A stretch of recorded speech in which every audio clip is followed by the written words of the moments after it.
Good morning. Let's talk about the sustainable goal number 8. The sustainable goal number 8 is to promote sustainable development, economic growth, employment generation. And it is very important in countries like India. Countries like India must attain economic growth of at least 7%. Right? This year, because of the corona crisis, it is expected that India's growth rate will come down to maybe just 1% or 2% or less than that.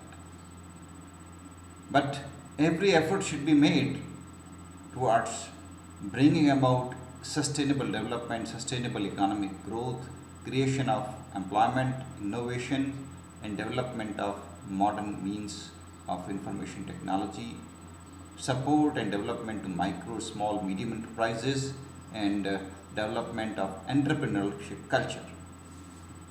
Every country should take initiatives for that. This year, maybe because of corona, we cannot do all these things, but next year the government should come forward with some plans so that we can attain zero unemployment. Yes, zero unemployment. In India, we had zero unemployment earlier. In 1835, Macaulay had published his report and presented this report in United Kingdom's Parliament. Because at that time, Britain was controlling India.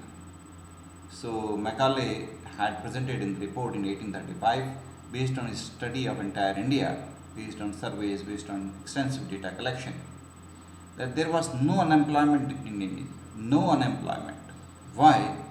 Because people were highly skilled. People were fully trained. Everybody was expert in some or other domain. Right? We had industry guilds. We had in every village some training institution, which you can call as Gurukul or Marja or whatever you call it. Something that would impart skills, training, expertise to the individuals. Nobody was unemployed at that time. Today, we have massive unemployment. This unemployment is a big problem and it is continuously growing. So, we need to have a strategy. We need to impart skills, we need to create employment opportunities, and in the years to come, we'll have huge employment opportunities also. Because due to corona crisis and subsequent issues, the structure of technologies will change, industries will change. We will have huge demand of environment friendly products. We will have huge demand of sustainable technologies. We will have work from home kind of systems in the future. We will have online education, distance education, right? So number of initiatives have to be undertaken, and all these are such domains where Indians can really dominate. They can come forward. People will become very careful while using products in future. They would like to use only environment friendly products, and therefore you will have to again develop those products which are environment friendly, eco friendly, right? Industries have to become environment friendly. They will have to use sustainable technologies, right? So traditional Indian products, traditional Indian systems of productions will have huge demand in the world, because traditional Indian products are all environment friendly. You can look at them. They are very good for environment, very good for your health, very good for the ecosystem.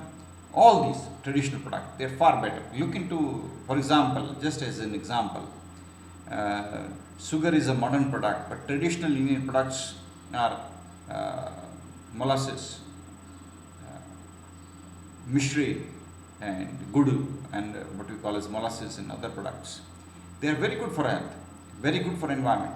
They are not causing any pollution to the environment. They are not causing any damage to the environment, and they are very good for the health.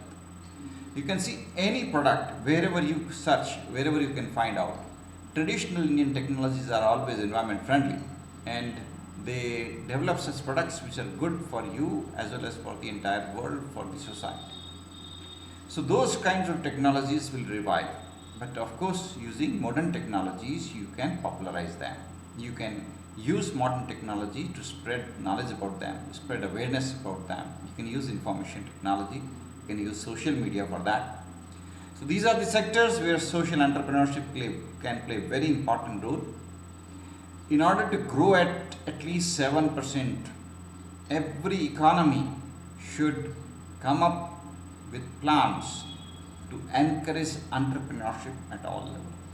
Every student should be given training in entrepreneurship, whether it is any school or college.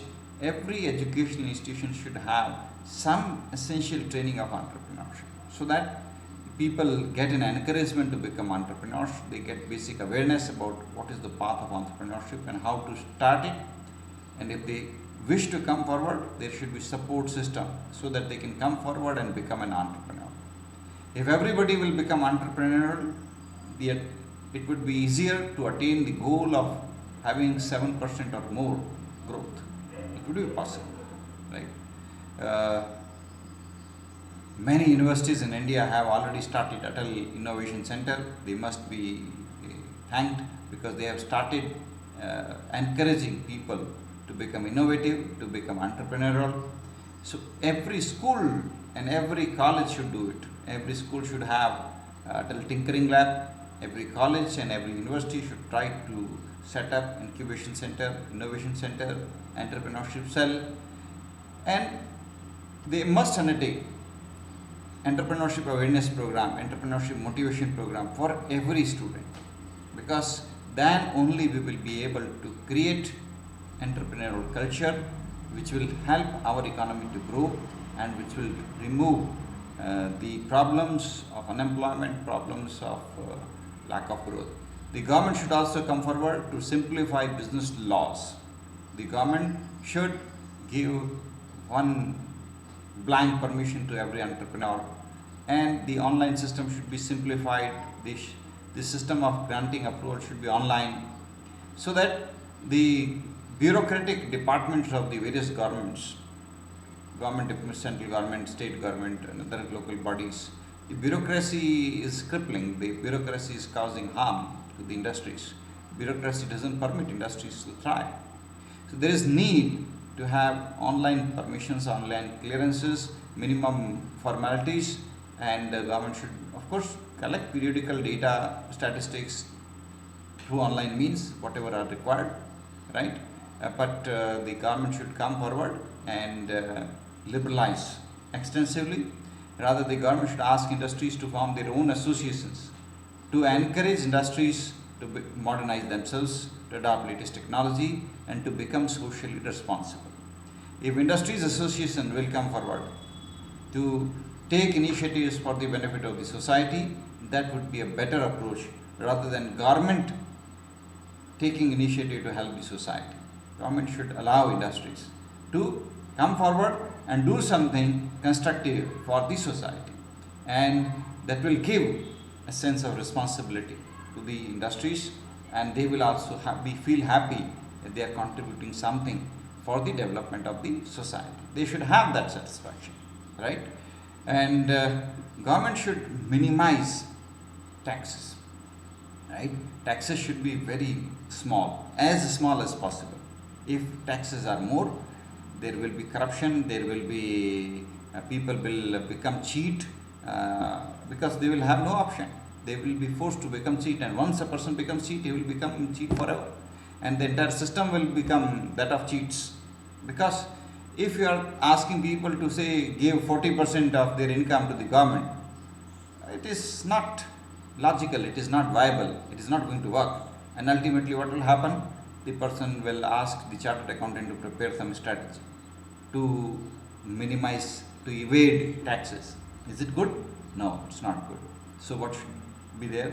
The government should minimize taxes, reduce the number of taxes, reduce the formalities, reduce the various kinds of this or that clauses in the taxes, so that any ordinary person can fill the income tax or other taxes online. There are no such kind of if clause, but clause, nothing like that. Make them simple. Just simplify all the laws. Every law should be available in just 10 lines, so that they are very simple for anybody. No incentives, nothing like that in taxes, right? Make the tax structure itself, the rate of tax should be minimum. If the rate of tax is minimum, people will not mind paying it. People, donate huge money for the development of the society. Everybody, and they feel happy. You know, right now, at the time of this corona crisis, large number of entrepreneurs have come forward and donated huge money to the government. They feel happy to give money to the government. But if you are extracting money through taxes and it's exorbitant amount and it is not justifiable, people will not be willing to pay. They will find out ways to minimize taxes. Right? They will want to give for good work, but they cannot give for unproductive work.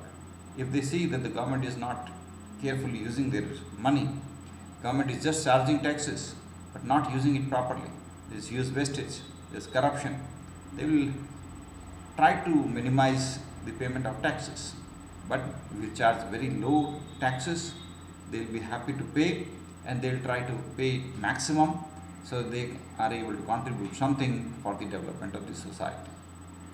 Well, some kind of suggestions should be given to the government. Whenever government wants suggestion, you should also submit your suggestions. Right now also the government is asking everybody to submit suggestions to fight corona crisis, and this is the time you should give your suggestions to the government and keep on giving this kind of suggestion, because the development of our economy will benefit all of us, and therefore we all should be concerned about it, and we should all think about it and take actions. At least we can request the government to do something. Whenever the government is bringing out budget, give some suggestions to the government. If you are a part of any industry association, through your association, send the suggestions. They will be more effective.